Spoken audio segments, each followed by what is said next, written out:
Good morning, students. I am your GK teacher. My name is Ekta Gupta. Today I am going to explain you chapter 4. The chapter name is Musical Instruments. First is Sarod. The sarod or sarod is a stringed instrument used mainly in Hindustani music on the Indian subcontinent along with the sitar. It is among the most popular instrument. Sarod एक वाद्य यंत्र है। वाद्य का अर्थ होता है बजाने वाला यंत्र है। यह पोली लकड़ी का बना होता है। इसका नीचे का भाग गोल आकार का होता है और ऊपर की ओर जो लकड़ी की चौड़ाई है वो कम चौड़ी होती है। सरोद में तांत और लोहे के 4 तार लगे होते हैं और इसके आगे का हिस्सा चमड़े से बना रहता है। सरोद को लकड़ी के छोटे टुकड़े जीवा से बजाते हैं। Second is sarangi. The sarangi is a bowed short necked string instrument from the Indian subcontinent which is used in Hindustani classical music as well as Pakistani music. बच्चों, सारंगी एक गायकी प्रधान भारतीय शास्त्रीय संगीत का बजाने वाला यंत्र है। प्राचीन काल में यानी पुराने समय में सारंगी घुमक्कड़ जातियों का वाद्य था। इसका पुराना नाम सारिंदा था जो कालांतर यानी आज के समय में सारंगी हुआ। कहा जाता है कि यह नाम हिंदी के 100 और रंग शब्दों से मिलकर बना है जिसका अर्थ 100 रंगों वाला होता है। इसे इस प्रकार देख सकते हैं। भारतीय शास्त्रीय संगीत के वाद्य यंत्रों में 100 प्रकार की धुनों को निकालने वाला यह यंत्र सारंगी कहलाता है। The third is santoor.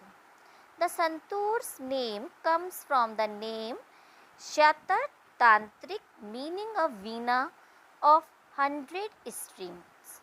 It consists of a hollow box with 25 bridges. The santoor has traditionally been used in the music of the Kashmir. इसका अर्थ है बच्चों कि संतूर भारत के सबसे लोकप्रिय वाद्य यंत्रों में से एक है जिसका प्रयोग शास्त्रीय संगीत से लेकर हर तरह के संगीत में किया जाता है। संतूर का भारतीय नाम शततंत्री वीणा यानी 100 तारों वाली वीणा है जिसे बाद में फारसी भाषा से संतूर नाम दिया गया है। संतूर मुख्य रूप से कश्मीर का एक प्रिय वाद्य यंत्र है और इसे सूफी संगीत में इस्तेमाल किया जाता था। इसके प्रसिद्ध वादक का नाम है श्री शिव कुमार शर्मा जो कि भारत में काफ़ी प्रसिद्ध हैं। द फोर्थ इज जल तरंग। बच्चों, अब मैं आपको जल तरंग के बारे में बता रही हूँ। द जल तरंग is a melodic percussion instrument which originates from the Indian subcontinent. It consists of a set of ceramic or metal bowls filled with water. The bowls are played by striking the edge with beaters, one in each hand. जल तरंग एक मधुर ताल वाद्य है जो भारतीय उपमहाद्वीप से निकलता है। इसमें पानी से भरे सिरेमिक या धातु के कटोरे होते हैं। कटोरे को प्रत्येक हाथ में एक बीटर से किनारे से मार कर बजाया जाता है।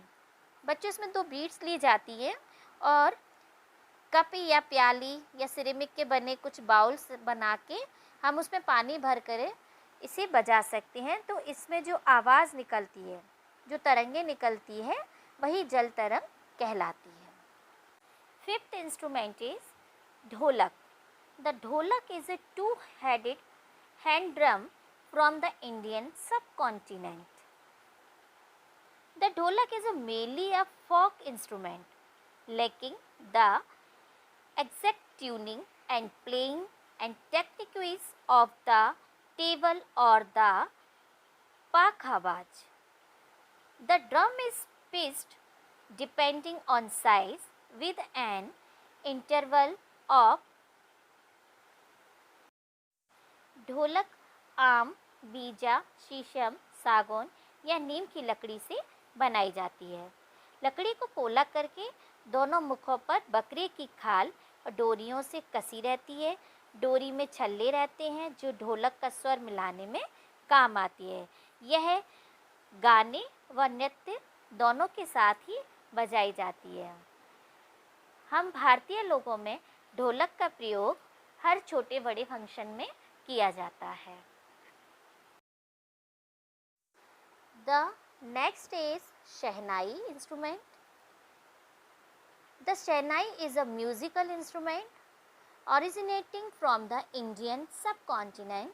It is made out of wood with a double reed at one end and a metal or wooden flared bell at the other end. शहनाई भारत के सबसे लोकप्रिय वाद्य यंत्र में से एक है जिसका प्रयोग शास्त्रीय संगीत से लेकर हर तरह के संगीत में किया जाता है।